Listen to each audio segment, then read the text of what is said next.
Meus amigos, o que nós temos feito com a nossa fé? O que nós temos feito com a nossa vocação de vida cristã? O que nós temos feito com as Escrituras? Como nós temos nos portado perante as grandes oportunidades espirituais que o Espírito Santo nos concede? Afinal de contas, nós somos salvos. Nós somos salvos, mas nós precisamos incorporar ao nosso entendimento uma série de qualificações, porque nós não podemos vulgarizar a nossa fé. É preciso que nós aprimoremos a nossa fé.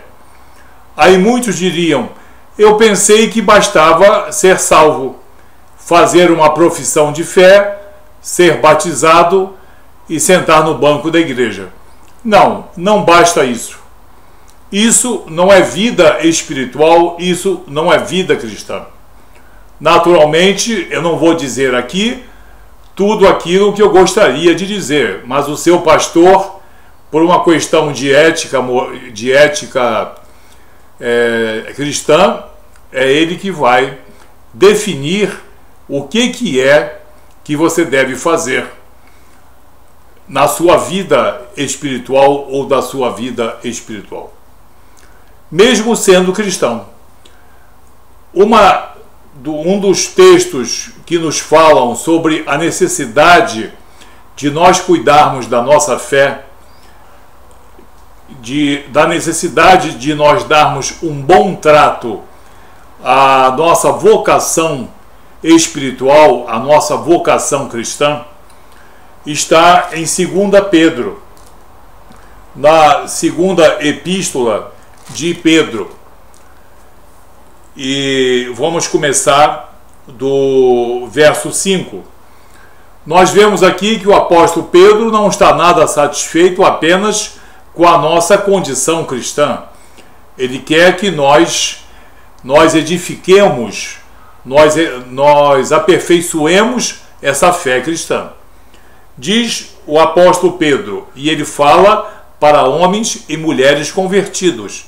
Ele fala para homens e mulheres cristãos. No verso 5 do capítulo 1 da segunda epístola de Pedro, ele diz: por isso mesmo, vós, reunindo toda a vossa diligência, associai com a vossa fé a virtude, e com a virtude o conhecimento. Ele está sugerindo a nós, ou mesmo exigindo do homem e da mulher cristã, além da sua fé, além da sua conversão, diligência, virtude e conhecimento.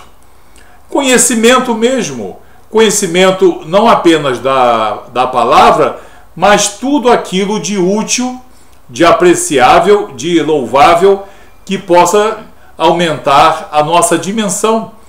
Porque o nosso conhecimento poderá ser utilizado, mesmo o conhecimento secular, poderá ser utilizado dentro das congregações ou para o nosso crescimento espiritual. Alguns se especializam em certas línguas bíblicas, no hebraico, no grego. Outros vão estudar, digamos, arqueologia bíblica.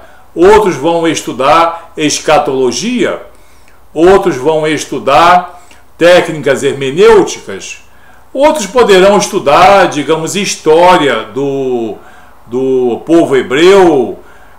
Podem estudar geografia bíblica. E cada um escolhe, mas não há conhecimento que não venha a ser útil de alguma maneira, em alguma época, a toda a comunidade cristã. E Pedro continua no verso 6: com o conhecimento, o domínio próprio. Nós temos que ter cultura, conhecimento e domínio próprio. E com o domínio próprio, a perseverança. Muito homem e muita mulher cristã não tem a devida perseverança. não conseguem fazer um seminário, mesmo um seminário básico, não têm a perseverança necessária para ler meia dúzia de capítulos de um livro da Bíblia. Então Pedro diz que nós temos que ter também perseverança, e com a perseverança a piedade, a compaixão, e ele continua com a piedade, a fraternidade, e com a fraternidade o amor.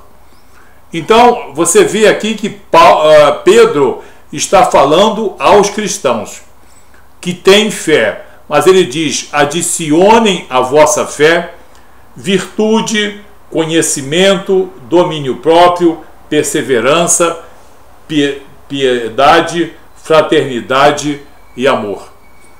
Você vê aqui que isso é uma prova inquestionável da preocupação de Pedro em que nós nos qualifiquemos dentro da vida cristã. Ser uma pessoa embotada ou de pouco conhecimento ou semi-analfabeta pode ser uma condição de muitos irmãos, mas também não é virtude perante Deus. Nós devemos buscar, sim, conhecimento, perseverança, compaixão, benevolência, piedade, domínio próprio e tudo mais que é necessário para o nosso enriquecimento espiritual.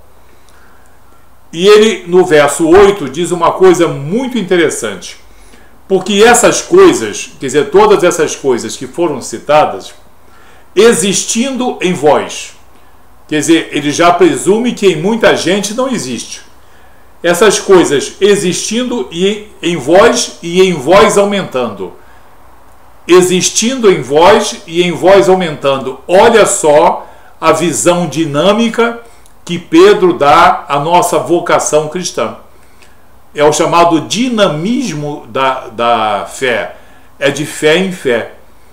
Então Pedro exige de nós, ele não apenas sugere, ele está exigindo mesmo que nós nos aprimoremos dentro do conhecimento cristão, com várias formas de conhecimento e de esclarecimento. Essas coisas existindo em vós e em vós aumentando, fazem com que não sejais nem inativos, nem infrutuosos no pleno conhecimento do nosso Senhor Jesus Cristo.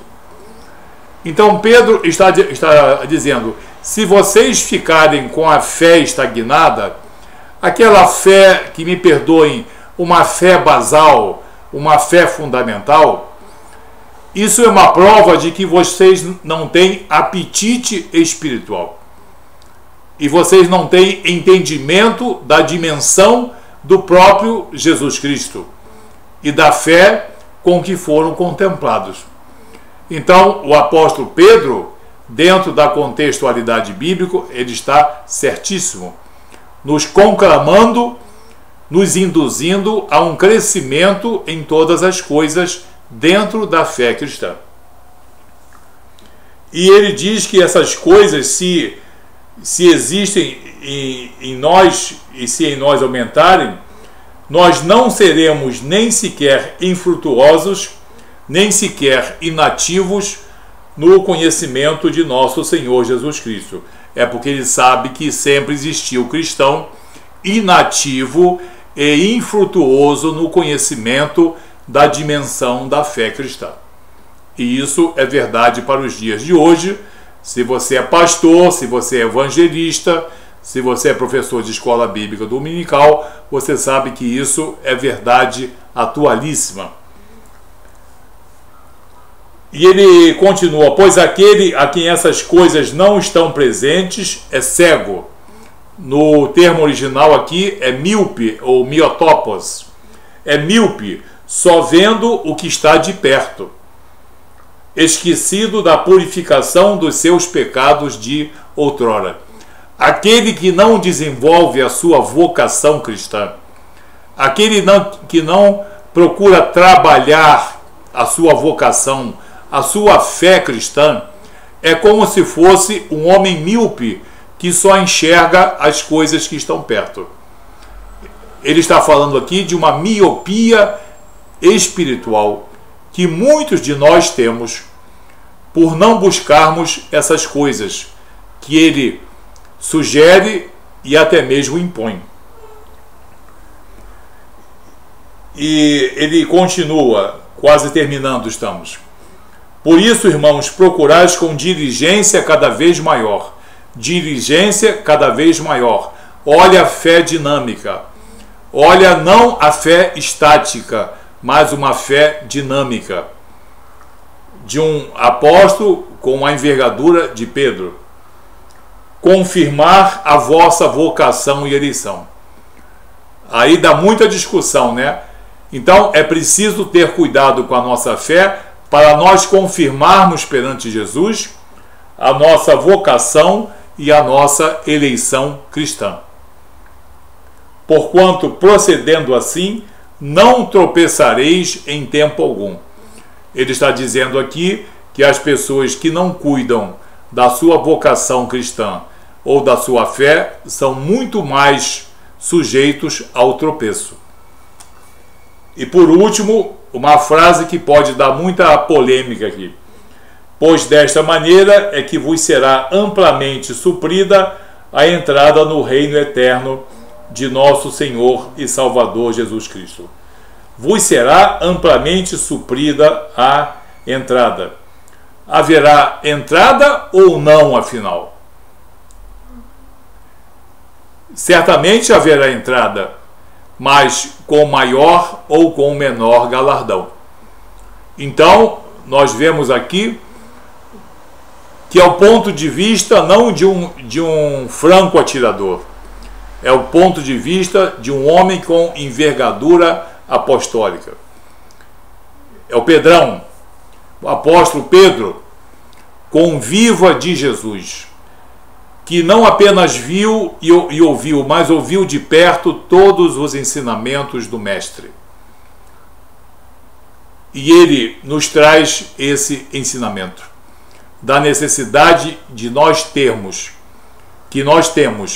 de nos aprimorarmos na nossa fé, de darmos um dinamismo à fé cristã, nós darmos valor à nossa eleição e à nossa vocação, e darmos, com essa busca toda que ele sugere aqui, a verdadeira dimensão da nossa salvação. Por isso, todos aqueles que esmorecem na fé estão agredindo o Espírito Santo de Deus e passam por muitas tribulações e não sabem enfrentar muitas situações.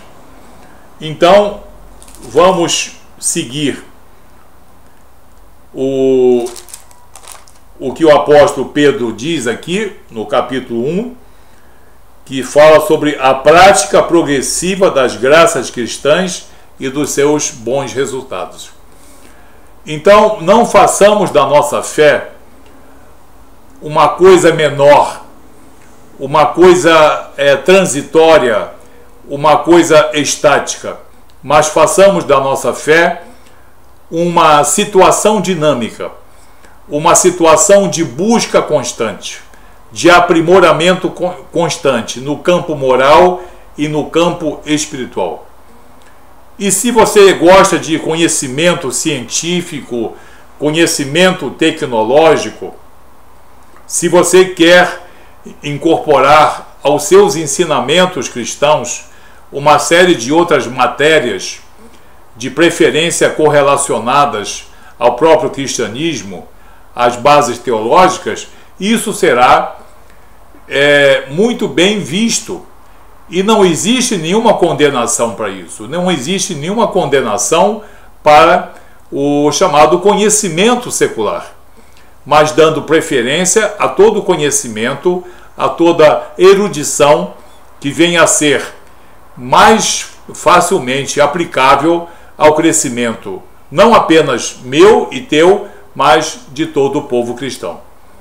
Então, a fé não pode ser uma fé estática. Ela tem que ser uma fé dinâmica. Jesus deseja assim. Os seus apóstolos ensinaram assim, porque eles aprenderam assim. E o Espírito Santo de Deus deseja que nós nos aprimoremos todos os dias na virtude, no domínio próprio, no conhecimento, na mansidão, na perseverança. Isso está faltando muito ao povo de Deus. Tem muita gente acomodada aos bancos das igrejas. Isso é uma crítica que eu posso começar por mim, para não pensarem que eu estou, digamos, ofendendo ou menosprezando alguém. Mas todo líder cristão sabe que isso está acontecendo, se não em todas, na maioria das congregações cristãs. Muita gente está satisfeita com uma pequena dose de fé. E essa pequena dose de fé pode não ser suficiente para você vencer as tribulações, para você evitar os eventuais tropeços e para você não dimensionar a maravilha da sua vocação, da sua eleição em nosso Senhor Jesus Cristo. Amém? Façamos da nossa fé não uma fé estática e pequena, mas uma fé dinâmica, sempre crescente. Amém? Que Deus abençoe você. Até o próximo vídeo. Muito obrigado.